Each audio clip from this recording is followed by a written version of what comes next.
մեր շենքերը պիտի հանձնվեր 23 թվականի դեկտեմբերին։ Կառուցապատողը անդադար հետաձգում է ժամկետը։ Համալիրը ունի ավարտական արտ, բայց շահագործման արտ դեռ առկա չէ։ Այստեղ մարդիկ չունեն նաև սեփականության վկայականներ։ Երևանի հերթական նորակառույցի Կոմիտաս պարկ թաղամասի բնակիչներն էին այսօր բողոքի ակցիայի դուրս եկել։ Դժգոհում են, քանի որ կառուցապատողը պայմանագրով նախատեսված ժամկետում չի հանձնել բնակարանները, իրենցից շատերը ստիպված սկսել են բնակվել։ Մենք ինչ ենք ապրում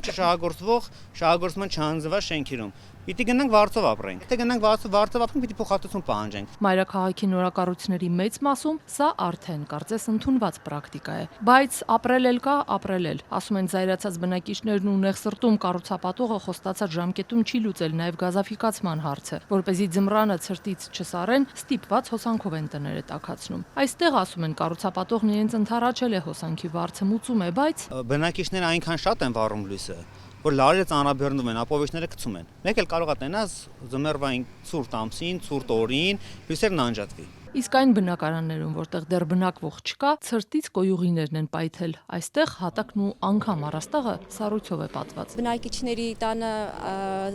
սառցակալելա, կոյուղին պայթելա ու ամբողջությամբ լցվելա մարդկանց վերանորոգված բնակարանները։ Բնակիչներից ահագին մարդիկ բնակվում են, այս ձմեռը ուղղակի կաշմարների մեջով են անցել, ստիպված են եկել բնակվել, որովհետև չինային պայմանների մտնում է բնակվում, բայց սա պայման չի։ Կոմիտաս պարկը 39 մասնաշենքից բաղկացած 3200 բնակարանով համալիր է։ Այսօր բողոքի դուրս եկածները 11 շենքերից էին։ Դրանց շինարարությունը կառուցապատողն ավարտված է համարում առաջին փուլով։ Ord Development ընկերության գրասենյակը համալիրի տարածքում է, բնակիչների բողոքի ակցիայի վայրից մի քանի քայլ այն կողմ։ Նրանցից ոչ ոք չմոտեցավ դժգոհ բնակիչներին։ Նրանց հետ զրուցելու գնացինք մենք լրագրողներս։ Մեզ հետևեցին նաև բնակիչները, որոնք լրագրողների ներկայությամբ կառուցապատողից հետաքրքրվեցին, երբ կլինի խոստացված գազաֆիկացումը, երբ կստանան բնակարանների վկայականներն ու ինչու են իրենց բազմաթիվ նամակներ անպատասխան թողել։ Կառուցապատող ընկերության փոխտնօրեն Արսեն Միրզոյանը չընդունեց պնդումը, թե իր հետ հանդիպելը դժվար է։ Նոյեմբերի 11-ին ունենք ձեզ ուղղված նամակ, էլի գծված շահառուների տվյալները, 100-ից ավելի շահառուներ մասնակցել են այս դրության կազմանը, ուղարկել են սա մնացածը եւս անպատասխան։ Բացարձակ թույլ տվեք չհամաձայնվել դրա հետ։ Մեր դռները այստեղ միշտ բաց են, որևէ շահառու չի կարող ասել, որ ուզեցել է կամ խմբով։ Ոչ միայն այս խնդրի հետ կապված, արդեն տարից ավել եւ այլն, թե շինհրապարակում, թե մեզ մոտ բացառվում է տենց բան լինի, որ ցանկություն լինի մեր հետ հանդիպելու եւ այդ հանդիպումը չկայանա, այսինքն ես չգիտեմ։ Խոսքը ոչ թե բաց, այսինքն այդ հանդիպան մասին, այլ գրություններ գրվել է, ուղարկվել է ձեր պաշտոնական մեյլին, այդ գրությունի պատասխան չի եղել։ Բնակիչներն ասում են կառուցապատողից մի քանի անգամ լսել են 1.5 ամսից գազի հարցը կլուծվի։ Պնդում են շուրջ 4 ամիս է անցել այդ 1.5 ամսից։ Գազպրոմ Արմենիայից էլ բացատրել են։ Գազպրոմ ասում է սա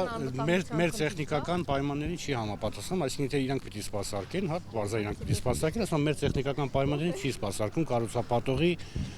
կազմակերպած այս խողովաշարերը։ Կառուցապատողն ասում է, սա նորմալ սահմաններում մենք իրանց հետ լեզու կգտնենք։ Մենք մնացել ենք այս տուպիկի մեջ։ Ընկերության փոխտնօրենը պնդեց, դա շատ կարճ հատվածի մասին է, խոշոր հաշվով գազի համակարգը պատրաստ է ու առաջիկայում կսկսվեն գազաֆիկացման աշխատանքները։ Միրզոյանն ասում է, իրենք մեղավոր չեն, որ 2023 թվականին գազամատակարարման լուրջ խնդիրներ առաջացան Երևանում եւ հատկապես նորակառույցների միացումը ցանցին դժվարացել էր համակարգի ծանրաբեռնվածության պատճառով։ Մի շարք կառուցապատողներ միասնական ուժերով ընդլայնել են ենթակառուցվածքները գազը մոտեցնելով իրենց շենքերին ու մյուս կառուցապատողներին միացման հնարավորություններ տալով։ Թեև պետությունն ընդառաջել է այս հարցում նրանց, կառուցապատողների համար սա այդուհանդերձ չնախատեսված ծախս է եղել։ Եթե մինչև 2023 թվականը գազասպառման համակարգին միանալն անվճար էր, ըստ այս կառուցապատողի դրանից հետո վճարովի է դարձել 1 խորանարդ մետրի դիմաց 172,000 դրամ։ Կառուցապատող ընկերության փոխտնօրենն ասում է, առհասարակ մայրաքաղաքում կառուցապատողները լուրջ խնդիրների առաջ են կանգնել։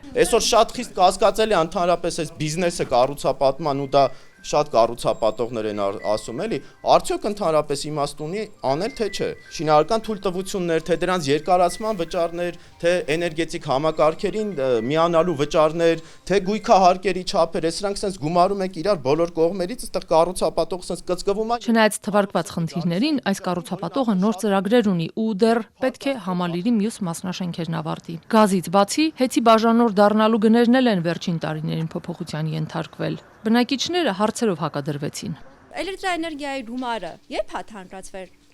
Որ խնդրեմ 2 թվականին։ 24 թվականի հունվարից է թանկացվել։ ստացել բաժանորդադրումը։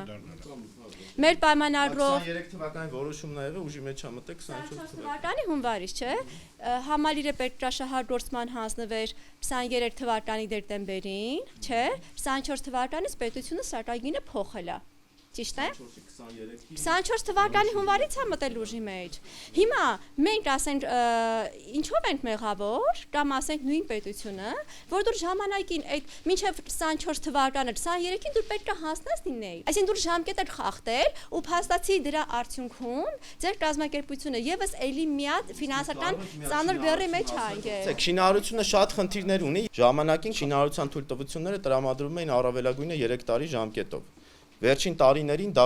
կարգավորվել է, օրինակի համար բերեմ, մեր երրորդ փուլը հաշվարկված է 5 տարի, շինթույլտվությունն էլ է ստացված եղել 5 տարով։ Այսինքն մենք ի սկզբանե 3 տարին ավել ժամկետ չենք էլ ունեցել, որ դրանից ավելի ժամկետից դուրս պայմանագրեր կնքել ուղղակի հնարավոր չի եղել։ Եթե արմատական խնդրին գնանք եւ անկեղծ լինենք, դա է եղել պատճառը։ Ազատությանը հաճախ են դիմում Երևանի տարբեր նորակառույցների բնակիչներ։ Բոլորի խնդիրները գրեթե նույնն են։ Գազ չկա, հաճախ լույսի կամ ջրի բաժանորդ չեն, սեփականության վկայականներն են ուշանում, կառուցապատողները շենքերն ու շենշահագործման հանձնում, բնակիչներն էլ ստիպված գնում ու բնակվում են։ Պետական դռներ թակելուց հետո շատերը բողոքի ակցիաներ են անում։ Հարցը երբեմն լուծվում է, երբեմն ոչ։ Բնակիչները նկատում են, պետական կառույցները խնդիրը լուծելու փոխարեն իրար վրա են գցում պատասխանատվությունը, ու որպես վերջին տարբերակ դատարանի դուռը ցույց տալիս։